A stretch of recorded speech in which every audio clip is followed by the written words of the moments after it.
حمد و صلات کے بعد نہایت ہی واجب الاحترام معزز و مکرم سامعین و حاضرین اکرام، اللہ رب العزت کا لاتعداد بار شکر ہے جس کی توفیق سے ہم سب نماز جمعہ کے لیے حاضر ہیں۔ اللہ پاک ہماری حاضری کو اپنی بارگاہ اقدس میں قبول فرمائے۔ اس حاضری کو اللہ پاک ہم سب کے لیے ذریعہ نجات کفارہ سیئات بنائے۔ بسم اللہ۔ عزیزان محترم، ہم اللہ رب العزت کی توفیق سے تاجدار کائنات صلی اللہ علیہ وآلہ وسلم کے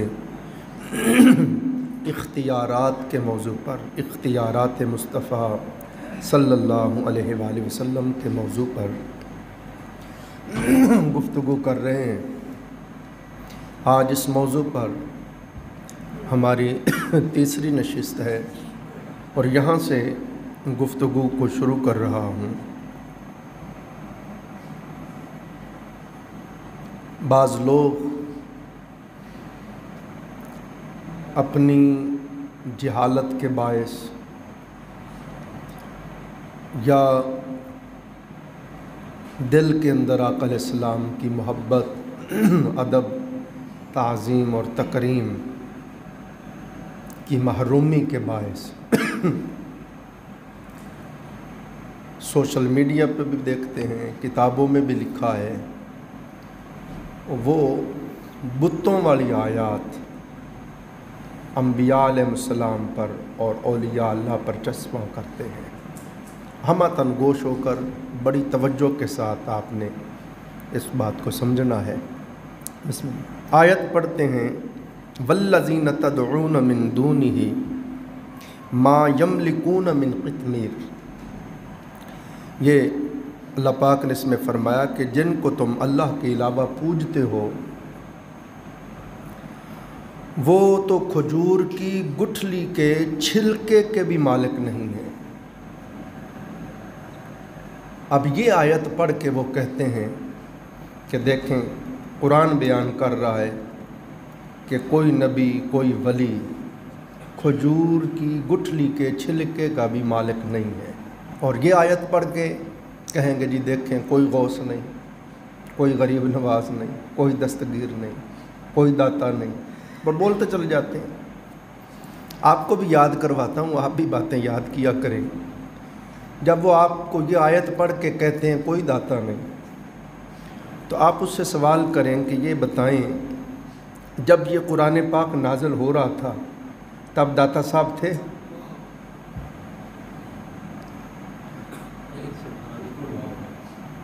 داتا صاحب تو آقا علیہ السلام کے وصال کے 400-500 سال بعد جا کے پیدا ہوئے ہیں۔ اس سے مراد اگر شیخ عبد القادر جیلانی ہیں تو بتاؤ اس وقت شیخ عبد القادر جیلانی تھے؟ وہ تو 700-800 سال حضور کے وصال کے بعد جا کے پیدا ہوئے ہیں۔ سمجھے بات؟ وہ تو صدیوں بعد لوگ آئے۔ آیت پڑھ کر دیکھیں کتنی بددیانتی، کتنی خیانت، کتنی جرت ہے ان لوگوں کی۔ اللہ رب العزت کی بارگاہ کی پیشی کا ڈر نہیں ہے۔ قرآن پاک نازل ہو رہا ہے اور اللہ کے گھر کعبۃ اللہ شریف کے اندر لوگوں نے بت رکھے ہوئے، 360 بت، پھر بڑے بت لات، منات، عزا، ہبل تھے، ان کی وہ لوگ پوجا کرتے تھے۔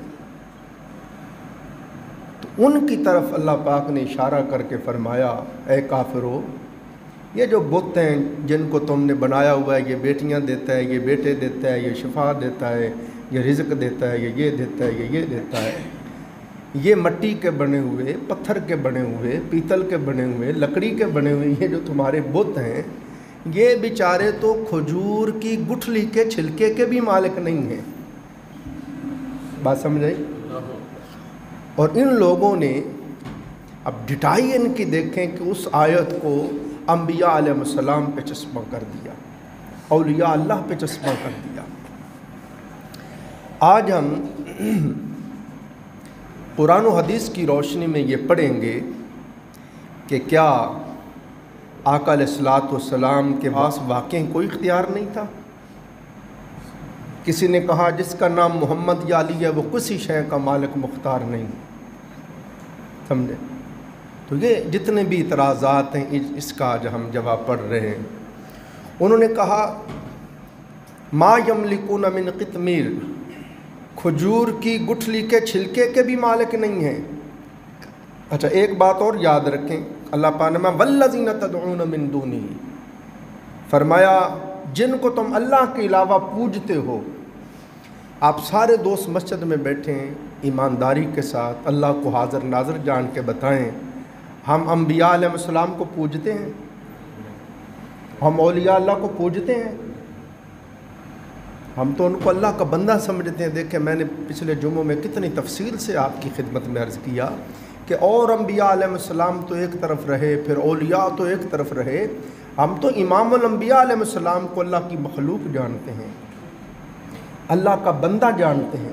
اور آپ کی خدمت میں نے عرض کیا حضور ساجد ہیں، اللہ مسجود ہے، حضور عابد ہیں، اللہ معبود ہے، حضور مخلوق ہیں، اللہ خالق ہے۔ اور آپ کی خدمت میں شرح و بسط کے ساتھ بیان کر آیا کہ حضور علیہ السلام کے پاس جو کچھ بھی ہے، وہ علم ہو، وہ حسن و جمال ہو، معجزات و کمالات ہوں، جو کچھ بھی حضور کے پاس ہے وہ اللہ کا عطا کردہ ہے۔ حضور ذاتی طور پر کسی چیز کے مالک و مختار نہیں ہے۔ جو کچھ بھی میرے آقا کے پاس ہے وہ اللہ کا عطا کردہ ہے۔ اور ہم حضور علیہ السلام کو اللہ کا بندہ مانتے ہیں۔ ہم تو ہر نماز میں پڑھتے ہیں اشہد ان لا الہ الا اللہ واشہد ان محمدا عبدہ ورسولہ، میں گواہی دیتا ہوں اللہ کے سوا کوئی معبود نہیں، اور میں گواہی دیتا ہوں محمد صلی اللہ علیہ وسلم اللہ کے بندے اور اس کے رسول ہیں۔ ہم تو کلمے میں پڑھتے ہیں لا الہ الا اللہ محمد رسول اللہ، اللہ کے سوا کوئی معبود نہیں، محمد صلی اللہ علیہ وسلم اللہ کے رسول ہیں۔ بات سمجھ رہے؟ تو یہ کتنی بڑی جسارت ہے، کتنی بڑی تہمت ہے، کتنی بڑی بددیانتی اور خیانت ہے کہ آپ مسلمانوں کو کافر بنا رہے ہیں۔ لیکن حضور علیہ السلام نے فرمایا میں نے شرک کو جڑ سے کاٹ دیا، اب میری امت میں کوئی مشرک نہیں ہوگا۔ مجھے اس بات کا ڈر نہیں ہے کہ میرے بعد تم مشرک ہوگے، بخاری شریف میں ڈر اس بات کا ہے کہ تم دنیا دار ہو جاؤ گے، دنیا کے فتنے میں مبتلا ہو جاؤ گے، یہ ڈر نہیں۔ جس طرح پہلی امتوں میں شیطان انبیاء علیہ السلام آتے، محنت کر کر کے لوگوں کو کفر و شرک سے نکال کے موحد بناتے، توحید کی جام پلاتے، توحید کے راستے پہ چلاتے، اور شیطان پھر ان کو گمراہ کر دیتا، بلا پھسلا کے پھر شرک کے راستے پہ چلا دیتا، اور پوری من حیث القوم، پوری کی پوری قوم جو ہے پھر وہ گمراہ ہو جاتے، پھر مشرک ہو جاتے۔ فرمایا میری امت میں ایسا نہیں ہوگا۔ کوئی جہالت کے باعث اکا دکا کو ایسا عمل کرے تو وہ پوری قوم پر تو نہیں تھوپا جا سکتا۔ تو یہ دو تین چیزیں آپ نے یاد رکھنی ہیں۔ ایک میں نے آپ کو کہا کہ اگر وہ کہیں کہ جی کوئی داتا نہیں، کوئی خواجہ نہیں، اور کوئی یہ کھجور کی گٹھلی کے مالک نہیں، ان کو کہیں سب سے پہلے تو قرآن سے یہ ثابت کر اس وقت داتا صاحب تھے، شیخ عبد القادر جیلانی تھے، خواجہ معین الدین چشتی اجمیری تھے؟ جب وہ ہستیاں ابھی پیدا ہی نہیں ہوئی تو ان سے مراد یہ کیسے ہو گئے؟ آپ قرآن میں تحریف کرتے ہو، قرآن کا اپنی مرضی کا معنی بناتے ہو۔ اور دوسرا یہ ثابت کرو کہ ہم کس نبی کس ولی کو پوجتے ہیں۔ ہم تو ان کو اللہ کا بندہ مانتے ہیں، اللہ کا ولی سمجھتے ہیں، ان کے پاس جو بھی علم ہے، جو بھی کمال ہے میرے مالک کی عطا سے ہے۔ سمجھے بات؟ اگر کسی کے عقیدے کے اندر کوئی کسی قسم کی گرد ہے تو وہ صاف کر لے۔ ہم انبیاء علیہ السلام اور اولیاء اللہ کو اللہ کا بندہ مانتے ہیں، اور اللہ کے محبوب برگزیدہ بندے مانتے ہیں، اللہ کے چنے ہوئے بندے مانتے ہیں، اور اللہ کی عطا سے جو کچھ بھی ان کے پاس تھا اللہ کی عطا سے تھا۔ تو انہوں نے کہا، یہ آیت پڑھ کے، بتوں والی آیت پڑھ کے کہا کہ یہ تو کھجور کی گٹھلی کے چھلکے کے بھی مالک نہیں ہیں۔ اور اللہ پاک حضور علیہ السلام کے بارے میں فرماتا فلا وربک،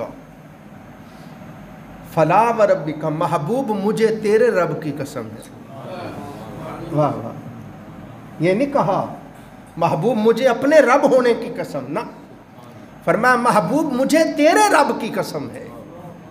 وہ تو رب بھی مصطفیٰ کا بن کے کہتا ہے، تم ہوتے کون ہو مجھے اپنا رب کہنے والے؟ میں تو پہلے مصطفیٰ کا رب ہوں اور پھر مصطفیٰ کے توسل سے تمہارا رب ہوں۔ مجھے تو مصطفیٰ کے سوا جانتا بھی کوئی نہیں تھا، نہ تم نے مجھے دیکھا، نہ سنا، نہ چھوا، نہ جانا، میں غیب الغیب میں رہتا ہوں۔ مصطفیٰ مجھے جانتا ہے اور میں مصطفیٰ کو جانتا ہوں، اور میرے حبیب کو میری معرفت ملی، میں نے اپنے حبیب پہ اپنا قرآن نازل کیا، اپنی وحی نازل کی، اور پھر اس نے تمہیں میری خبر دی۔ تو فرمایا فلا وربی کا محبوب مجھے تیرے رب کی قسم ہے، توجہ کرنا، لا یؤمنون حتی یحکموک، اس وقت تک کوئی مومن ہو ہی نہیں سکتا جب تک وہ آپ کو اپنا بادشاہ نہ مانے، جب تک وہ آپ کو اپنا حاکم اور بادشاہ نہ مانے۔ تم کہتے ہو وہ کھجور کی گٹھلی کے چھلکے کے بھی مالک نہیں ہیں، اللہ فرما رہے محبوب وہ مومن ہی نہیں ہے جو آپ کو بادشاہ نہیں مانتا، ہم نے آپ کو کل بادشاہی عطا فرما دی ہے۔ اب یہ میرا موضوع ہے، اس کے اوپر میں پھر آپ کی خدمت میں عرض کیا، فرمایا وما آتاکم الرسول فخذوہ وما نہاکم عنہ فانتہوا واتقوا اللہ۔ میرے محبوب کے اختیار اور شان کا یہ عالم ہے کہ فرمایا میں نے اپنے حبیب کو جو اختیار دے دیے ہیں، جو وہ دے اس سے لے لو، جس سے وہ منع کرے منع ہو جاؤ۔ یعنی میرا محبوب شارع ہے۔ توجہ کریں، جو لوگ بلا جھجک کہہ دیتے ہیں کہ ہم اور حضور علیہ السلام ایک جیسے ہیں، نادان، ہم اور سرکار ایک جیسے کیسے ہو گئے؟ آقا کے قول اور فعل سے شریعت تشکیل پاتی ہے۔ وہ ہاں کہہ دے تو حلال ہو جاتا ہے، وہ نہ کہہ دے تو حرام ہو جاتا ہے۔ وہ غصے میں آ جائیں تو دوزخ کو جلانی ملتی ہے، وہ مسکرا پڑیں تو جنت کو جوانی ملتی ہے۔ تم نے حضور کو اپنے جیسا سمجھ لیا ہے۔ ایک شخص نے کہا یا رسول اللہ، حضور نے فرمایا اللہ نے حکم دیا حج کرو، تو ایک شخص نے کہا یا رسول اللہ ہر سال حج کریں؟ سرکار نے چہرہ ادھر کر لیا، وہ پھر ادھر آ کے کہتا ہے یا رسول اللہ ہر سال حج کرنا فرض ہے؟ سرکار نے پھر چہرہ ادھر کر لیا، وہ پھر ادھر آ کے کہتا ہے یا رسول اللہ ہر سال حج کرنا فرض ہے؟ آقا علیہ السلام نے فرمایا ناداں تجھے سمجھ نہیں آتی، تو کس سے بات کر رہا ہے؟ اگر میری زبان سے ایک بار بھی ہاں نکل جاتا تو خدا کی قسم ہر سال تمہارے اوپر حج کرنا فرض ہو جاتا۔ تم میں کہاں سخت کہ تم ہر سال حج کر سکو؟ اندازہ کریں۔ ہم بتوں والی آیتیں انبیاء علیہ السلام پہ چسپاں کر کے کہتے ہیں وہ تو کھجور کی گٹھلی کے چھلکے کے بھی مالک نہیں ہیں، اور رب فرما رہا ہے وہ مومن ہی نہیں ہو سکتا محبوب حتی یحکموک، جب تک وہ آپ کو اپنا بادشاہ نہ مانے، آپ کو اپنا حاکم نہ مانے۔ اور اللہ فرما رہا ہے میرے محبوب کی شان ہے جو وہ تم کو دے، وما آتاکم الرسول فخذوہ وما نہاکم عنہ فانتہوا واتقوا اللہ، جو دے وہ لے لو اور جس سے منع کرے اس سے منع ہو جاؤ، اور اللہ سے ڈرتے رہو۔ اسی طرح عزیزان محترم پھر آپ دیکھیں قرآن پاک کو پڑھیں آپ، اللہ رب العزت نے کلام پاک میں ارشاد فرمایا فَاعْلَمُوا أَنَّمَا الْأَرْضُ لِلَّهِ وَلِرَسُولِهِ۔ توجہ ہے، قرآن پاک پڑھنا، ابھی حدیث پہ بھی نہیں آیا، اور بخاری اور مسلم سے نیچے نہیں جاؤں گا، اور سامنے کتابیں پڑھی ہیں۔ جو بات کہتا ہوں ذمہ داری سے کہتا ہوں، اور مجھے فرقہ پسندی سے اور شدت پسندی سے سخت نفرت ہے، صرف آپ کا فہم کھولنے کی کوشش کر رہا ہوں۔ جن لوگوں کو علم نہیں ہے ان تک یہ معلومات پہنچانے کی کوشش کر رہا ہوں کہ لا علمی میں تم کدھر جا رہے ہو۔ اللہ پاک نے فرمایا فَاعْلَمُوا أَنَّمَا الْأَرْضُ لِلَّهِ وَلِرَسُولِهِ، جان لو کہ زمین اللہ اور اس کے رسول کی ہے۔ جان لو کہ زمین اللہ اور اس کے رسول کی ہے۔ ہم کہتے ہیں کہ ان کے وہ کھجور کی گٹھلی کے چھلکے کے بھی مالک نہیں ہیں۔ سنیے، اور پھر حدیث پاک میں آیا، مشکات شریف میں حدیث ہے، ام المومنین سیدہ عائشہ صدیقہ رضی اللہ تعالی عنہا راوی ہیں، فرماتی ہیں، توجہ کریں، آقا علیہ السلام نے ارشاد فرمایا یا عائشہ تو لو شئت لصارت معی جبال الذہب، اے عائشہ خدا کی قسم اگر میں چاہوں تو یہ پہاڑ سونے کے بن جائیں، اور میں مصطفیٰ جدھر جدھر جاؤں یہ پہاڑ میرے ساتھ چلیں۔ حضور علیہ السلام کی شان کا یہ عالم ہے۔ اور آقا علیہ السلام نے فرمایا یہ مسلم شریف میں، مشکات شریف میں حدیث ہے، آقا علیہ السلام نے فرمایا اعطیت الکنزین الاحمر والابید، فرمایا لوگوں اللہ نے اپنے سرخ اور سفید خزانوں کا مالک میں مصطفیٰ کو بنا دیا ہے۔ اپنے دو جو خزانے ہیں نا، سرخ اور سفید، ان دونوں خزانوں کا مالک میں مصطفیٰ کو بنا دیا ہے۔ وہ اپنے دونوں خزانے اللہ نے مجھے عطا فرما دیے ہیں۔ پھر آپ دیکھیں آقا علیہ السلام نے ارشاد فرمایا، یہ امام احمد بن حنبل میں حدیث ہے، امام ابو نعیم اصفہانی حلیۃ الاولیاء میں لائے ہیں، امام ابن حبان لائے ہیں، فرماتے ہیں آقا علیہ السلام نے ارشاد فرمایا کہ اللہ پاک نے دنیا کی کنجیاں، دنیا کے خزانوں کی کنجیاں مجھے عطا فرمائیں، اور وہ کنجیاں جبرائیل علیہ السلام چت کبرے گھوڑے کے اوپر رکھ کے میرے پاس لائے ہیں۔ اور پھر آقا علیہ السلام نے ارشاد فرمایا لوگوں سنو، قال بعثت بجوامع الکلم، اللہ پاک نے مجھے جامع ترین کلمات کے ساتھ مبعوث فرمایا ہے، یعنی جوامع الکلم عطا کیا ہے، مجھے یہ شان عطا کی ہے کہ میں ایک کلمہ بولتا ہوں، اس ایک کلمے کے اندر معارف و معانی کا سمندر بند کر دیتا ہوں۔ دیکھو نا، میں نے کئی مرتبہ آپ کو سنایا، ایک شخص نے عرض کی یا رسول اللہ صلی اللہ علیہ وسلم لجپال آقا، مجھے کیسے پتہ چلے کہ یہ کام میرے لیے صحیح ہے یا نہیں صحیح ہے، یہ غلط کام ہے یا صحیح کام ہے، یہ گناہ کا کام ہے یا نہیں گناہ کا کام؟ آقا علیہ السلام نے فرمایا جس کام کے کرنے پر تیرے دل کی دھڑکن تیز ہو جائے نا، سمجھ لے کہ یہ صحیح نہیں ہے۔ بس ایک کلمہ فرما دیا، اب آپ اس کے اوپر لگا کے دیکھتے رہیں، جب بھی کوئی قتل کا ارادہ کرے گا، زنا کا ارادہ کرے گا، گناہ کا ارادہ، چوری کا ارادہ، اس کے دل کی دھڑکن تیز ہو جائے۔ بس ایک کلمے کے اندر سارے گناہوں کے لیے ایک علامت بتا دی، ایک الارم بتا دیا، بس اس پہ لگا کے دیکھتے رہنا۔ جب کوئی کام کرنے لگے اور دل کی دھڑکن تیز، سمجھ لو کہ یہ کام صحیح نہیں ہے۔ تو آقا علیہ السلام نے فرمایا اللہ نے مجھے جوامع الکلم عطا کیا، اور فرمایا وَنُصِرْتُ بِالرُّعْبِ، اور رعب کے ساتھ اللہ نے میری مدد فرمائی۔ آقا علیہ السلام کو اللہ نے یہ شان عطا فرمائی کہ ابھی کوئی بڑے سے بڑا بادشاہ، کوئی بڑے سے بڑا بہادر، بڑے سے بڑے رتبے مرتبے والا شخص آقا علیہ السلام کی طرف آتا، ابھی 2 ماہ کی مسافت پر ہوتا کہ اس کے دل پر حضور کا رعب طاری ہو جاتا۔ اللہ نے رعب کے ساتھ میری مدد فرمائی ہے۔ اور پھر آقا علیہ السلام نے ارشاد فرمایا ایک مرتبہ میں سویا ہوا تھا، میرے سامنے خزانوں کی کنجیاں لائی گئیں اور میرے ہاتھ پہ رکھ دی گئیں۔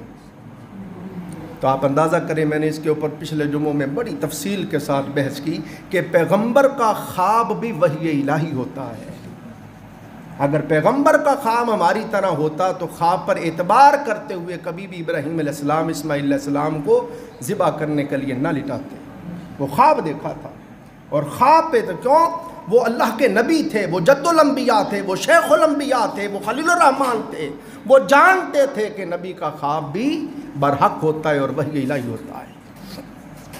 تو جب حضور علیہ السلام کو خواب میں یہ دکھایا گیا، حضور فرماتے میں نے دیکھا کہ میں سویا ہوا تھا، میں نے دیکھا کہ میرے سامنے زمین کے خزانوں کی کنجیاں لائی گئیں اور میرے ہاتھ میں رکھ دی گئیں۔ تو اس کا مطلب ہے کہ حضور علیہ السلام کا خواب برحق ہے، وحی الہی ہے۔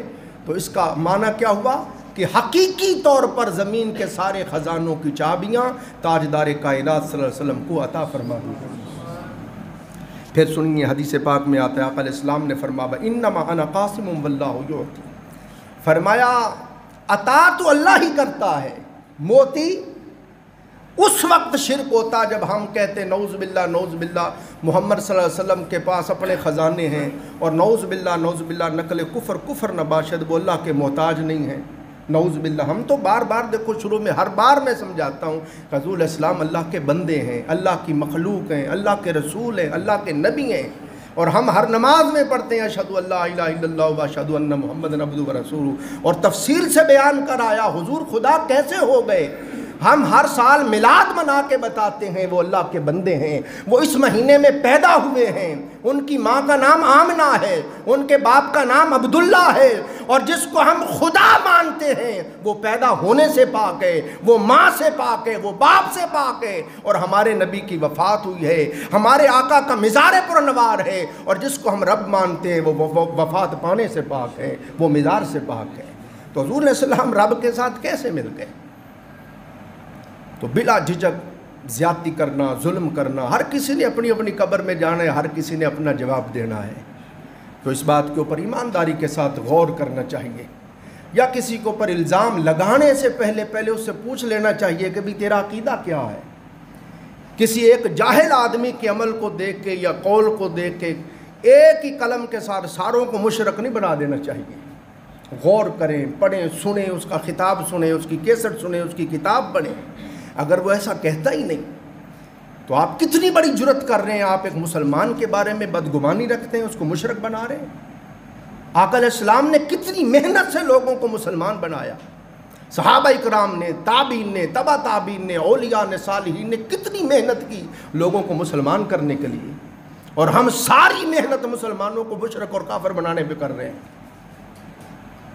آپ کے اس عمل سے آقا علیہ السلام خوش ہوں گے؟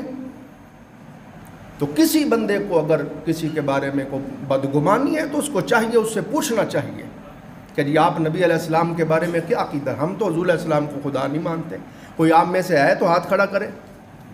ہم حضور علیہ السلام کو اللہ کا بندہ مانتے ہیں، اللہ کی مخلوق مانتے ہیں۔ اور میں نے آپ کے سامنے عرض کیا، حضور علیہ السلام کا علم اللہ کے علم کے سامنے اس طرح ہے جس طرح اللہ نے سمندر میں سے حضور کو ایک قطرہ عطا کیا ہے۔ اب حضور اور اللہ برابر کیسے ہو گئے؟ اور اللہ پاک کا علم اپنا ذاتی ہے، اور حضور کے پاس جو علم ہے وہ اللہ کا عطا کردہ، اور اتنا ہی حضور کے پاس ہے جتنا اللہ نے حضور کو عطا فرمایا ہے۔ یہ ایک الگ بحث ہے کہ کتنا عطا کیا اور کیا کیا عطا کیا۔ تو عزیزان محترم، حضور علیہ السلام نے فرمایا کہ عطا اللہ ہی کرتا ہے۔ اب وہ میں عطائیں آپ کو سناتا ہوں، آپ کا ایمان تازہ ہو جائے گا۔ فرمایا عطا اللہ ہی کرتا ہے، میں تو تقسیم کرتا ہوں، مجھے تو اس نے قاسم بنایا ہے۔ عطا وہی کرتا ہے، مالک وہی ہے، اس نے مجھے تقسیم کرنے والا بنایا ہے۔ عزیزان محترم سنیے، نبی اکرم صلی اللہ علیہ وآلہ وسلم کو پھر اللہ رب العزت نے کس طرح اختیار عطا کیا، اور کس طرح حضور علیہ السلام کو اللہ پاک نے یہ شان عطا کی۔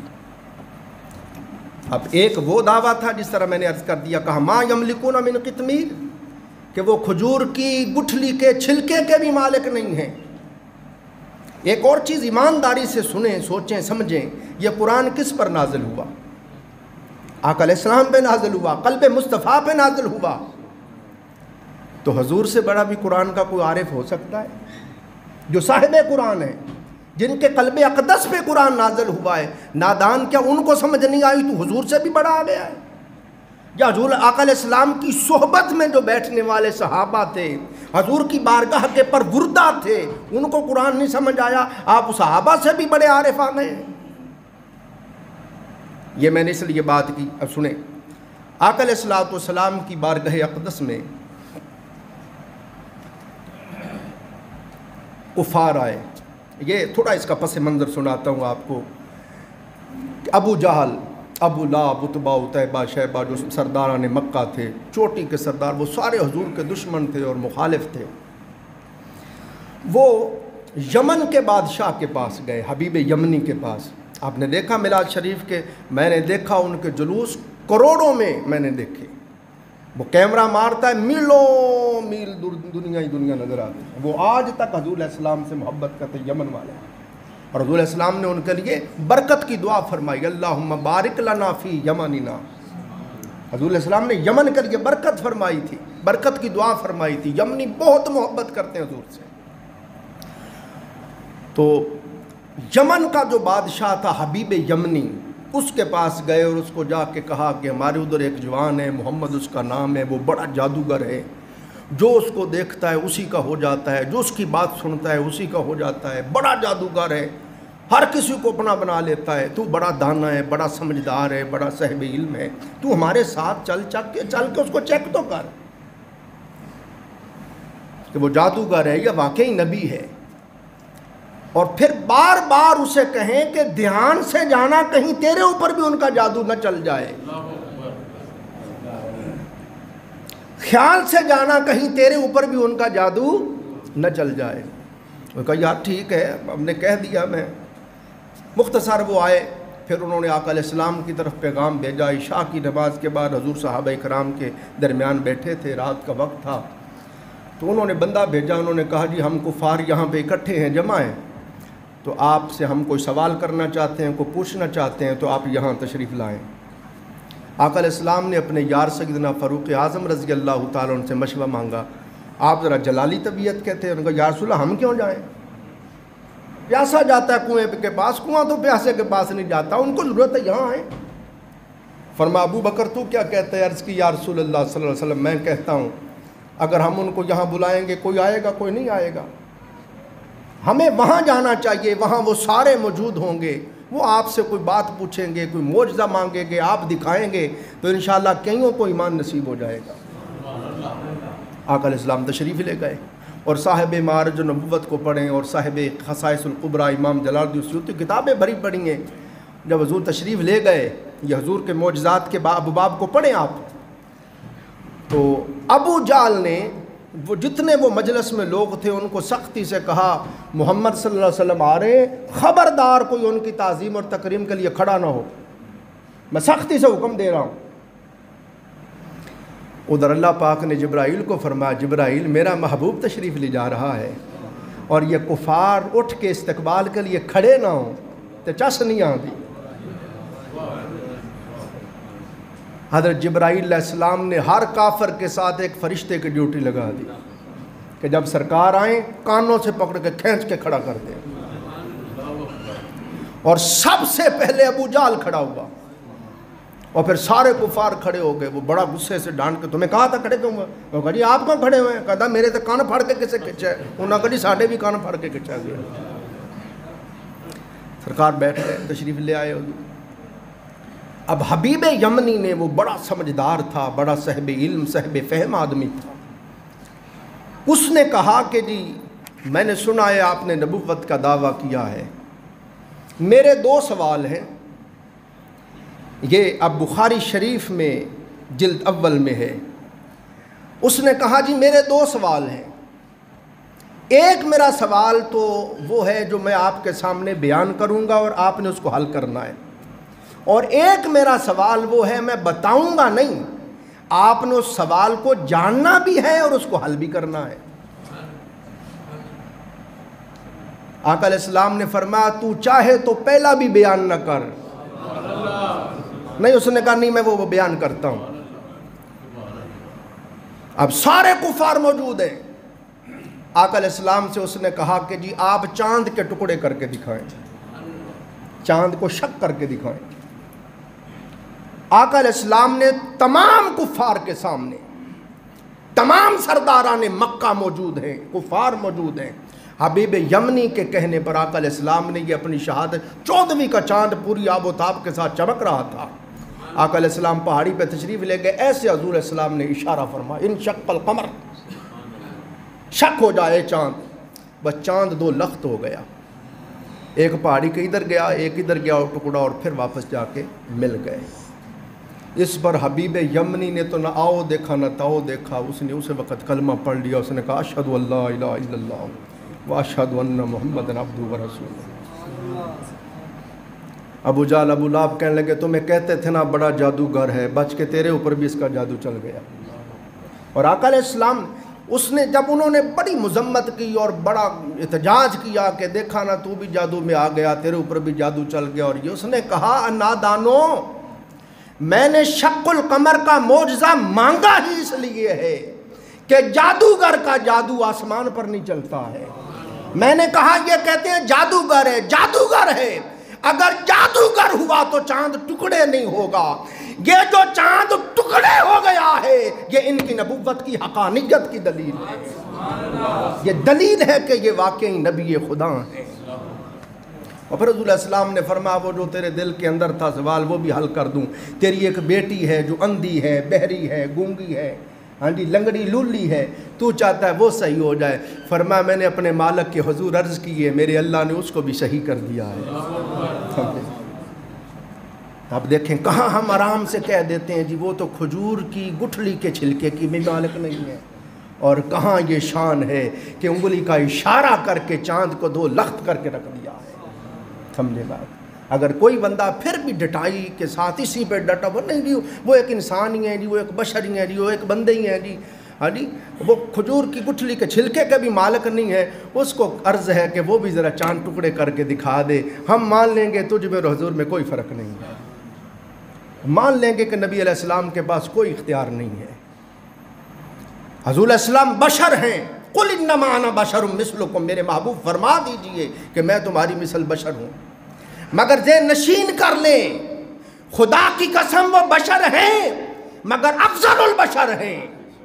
آپ کہیں کہ ان کے ہاتھ ہمارے جیسے ہی تھے، تو ان کے ہاتھ تو اٹھے ہیں، چاند ٹکڑے ہو گیا ہے، تم کر کے دکھاؤ۔ اب یہ اس موضوع پہ میں پھر الگ آؤں گا انشاءاللہ تفصیل کے ساتھ، حضور علیہ السلام کی مثلیت بشریت کے اوپر میں انشاءاللہ آپ کو سراب کر دوں گا۔ تو یہ آپ نے دیکھا کہ آقا علیہ السلام کی انگلی اٹھی اور چاند ٹکڑے ہو گیا۔ اسی طرح سنیں، یہ بھی بخاری شریف میں ہے، حدیبیہ کا مقام ہے، صحابہ اکرام رضوان اللہ علیہ مجمعین کے پاس۔ اب دیکھیں نا، آپ سنتے رہتے ہیں 2-2 گھنٹے میں آپ کے سامنے خطاب کرتا ہوں، شب میلاد آپ نے 1.5-2 گھنٹے کے وقت کھلا ہونا تو پھر بندہ جم کے ابھی میں اس کی ابتدائیہ ہی شروع کیا ہے تو وقت ختم ہو گیا۔ آقا علیہ السلام اور صحابہ اکرام حدیبیہ کے مقام پر ہیں، پانی ختم ہو گیا، حضور علیہ السلام کے پاس تھوڑا پانی تھا جس سے سرکار نے وضو فرمایا۔ وضو فرمانے لگے تو صحابہ اکرام دوڑ کے آ گئے، حضور علیہ السلام کے گرد گرد جمع ہو گئے۔ سرکار نے کہا کیا بات ہے؟ عرض کی یا رسول اللہ لجپال آقا ہمارے پاس پانی نہیں ہے، ہمارے پاس پانی نہیں ہے لجپال آقا، ہمیں پیاس لگی ہے، ہم نے وضو کرنا ہے، ہمارے جانور پیاسے ہیں، ہمارے مشکیزیں خالی ہو گئے۔ اب آقا علیہ السلام کے پاس کوئی اختیار نہ ہوتا تو حضور فرماتے یا پھر میں کیا کر سکتا ہوں، آؤ میں اور آپ اللہ سے دعا مانگتے ہیں، اللہ کو بارش برسا دے، کوئی سبیل پیدا کر دے۔ تو سمجھ آ رہی بات؟ موسیٰ علیہ السلام کی قوم بھی موسیٰ علیہ السلام کے پاس آئی، قرآن بیان کرتا ہے وَإِذِ اسْتَسْقَىٰ مُوسَىٰ لِقَوْمِهِ، انہوں نے کہا حضور ہمیں پیاس لگی ہے۔ پیغمبر خدا نے یہ نہیں کہا کہ بھئی میں پھر کیا کر سکتا ہوں، اگر تمہیں پیاس لگی ہے تو میں تو بے اختیار ہوں، میرے پاس تو کوئی اختیار نہیں، ڈھونڈو پانی تلاش کرو، آؤ مل کے اللہ سے دعا کرتے ہیں۔ لوگ اللہ کے نبی کے پاس آئے، اور پیغمبروں کے پاس حاجت کے لیے جانا اگر شرک ہوتا تو موسیٰ علیہ السلام ڈانٹ کے فرماتے بدبختو تمہیں کیا ہو گیا ہے، میرے پاس کیوں آئے ہو، اللہ کے حضور دعا کرو، نفل پڑھو، اللہ کے حضور دعا کرو، مجھے کیوں آ کے کہتے ہو، یہ تو شرک ہے۔ نہ ہی آپ نے یہ کہا، نہ منع فرمایا، بلکہ قرآن کہتا ہے فَقُلْ نَضْرِبْ بِعَصَاكَ الْحَجَرَ، آپ کے پاس جو عصا تھا آپ نے اللہ کے حکم سے پتھر کے اوپر مارا، فَانْفَجَرَتْ مِنْهُ اثْنَتَا عَشْرَةَ عَيْنًا، اس میں سے 12 چشمے جاری ہو گئے، اس میں سے۔ مگر یہ تو شان موسیٰ کلیم اللہ ہے، اے لوگوں چشمے جاری کہاں سے ہوتے ہیں، پہاڑوں اور پتھروں سے ہی تو ہوتے ہیں۔ مگر کوئی شک نہیں، بڑے کمال کی بات ہے کہ پیغمبر خدا نے عصا مارا اور پتھر سے 12 چشمے جاری ہو گئے۔ وہ 12 قبیلے تھے، اگر 13 چشمے ہو جاتے پھر بھی گڑبڑ ہو جاتی، 11 ہوتے پھر بھی آپ نے دل میں نیت کی یا اللہ 12 قبیلے 12 چشمے جاری ہوں تاکہ جھگڑا نہ ہو، تو 12 ہی چشمے جاری ہو گئے، ایک ہی ضرب سے 12 چشمے جاری ہو گئے۔ مگر آؤ شان امام الانبیاء سناؤں، آؤ شان حبیب کبریا سناؤں۔ صحابہ کرام عرض کرتے ہیں لجپال آقا ہمارے پاس پانی نہیں ہے، ہم پیاسے ہیں، ہم نے وضو کرنا ہے لجپال آقا، اور یا رسول اللہ یہ جو آپ کے پاس پانی ہے اس کے سوا پانی نہیں ہے۔ حضرت جابر رضی اللہ تعالیٰ عنہ فرماتے ہیں، اور بخاری شریف ہے، بخاری سے نیچے نہیں جا رہا، آقا علیہ السلام نے اپنا ہاتھ اس پیالے اس برتن کے اندر رکھ دیا، جو ہی کملی والے آقا نے اپنا ید اقدس، اپنا ید مبارک، اپنا ہاتھ مبارک اس برتن کے اندر رکھا، اس پیالے میں رکھا، تو صحابہ فرماتے ہیں خدا کی قسم حضور کی انگلیوں کے درمیان سے یوں پانی ابلنے لگا جیسے چشمے ابل پڑے۔ فرمایا لو پیو. سب صحابہ پانی پیتے چلے گئے, وضو کرتے چلے گئے, جانوروں کو پلایا, مشکیزیں بھر لائے. حضرت جابر رضی اللہ تعالیٰ عنہ سے حضرت سالم جو روایت کر رہے ہیں وہ کہتے ہیں, میں نے پوچھا بھائی جابر آپ کتنے لوگ تھے جنہوں نے وہ پانی پیا, وضو کیے, مشکیزیں بھرے؟ حضرت جابر رضی اللہ تعالیٰ عنہ فرماتے ہیں سالم خدا کی قسم ہم تو 1500 تھے, مگر 1,00,000 بھی ہوتا تو پانی پھر بھی ختم نہ ہوتا. کہاں موسیٰ علیہ السلام کا معجزہ ہے کہ عصا مار کے پتھر سے چشمے جاری کر دیے. شارحین فرماتے ہیں لوگوں بڑا کمال ہے, مگر غور کرو چشمے جاری کہاں سے ہوتے ہیں؟ پتھروں سے ہی تو ہوتے ہیں. مگر قربان جائیں شان مصطفیٰ کے, حضور نے کسی پتھر سے نہیں اپنی انگلیوں سے چشمے جاری فرما دی. اور پوچھا گیا کملی والے آقا یہ پانی کہاں سے آنے لگ گیا؟ فرمایا میرے صحابہ اللہ نے حوض کوثر کا رابطہ میری انگلیوں سے جوڑ دیا. ہائے ہائے ہائے, یہ شان مصطفیٰ ہے. یہی دنیا میں حوض کوثر کے پانی سے سیراب فرما دیا. یہ شان مصطفیٰ ہے. اس طریق سے بھی پڑھا کریں. میں انشاءاللہ آپ کی خدمت میں خصوصی طور پر لاؤں گا کہ دوست بڑا کہتے ہیں بخاری شریف میں دکھائیں. بخاری شریف سے میں آپ کو حضور کی شان سناؤں گا اور مہینوں مہینے سناتے جاؤں گا, صرف بخاری شریف سے. تو اب وقت ختم ہو گیا ہے, میری گفتگو تو یہ شروع ہوئی ہے, تو انشاءاللہ اس سے آگے اگلے جو میں پھر ہم پڑھیں گے. اللہ تعالی ہمیں سمجھنے اور عمل کرنے کو توفیق عطا فرمائے.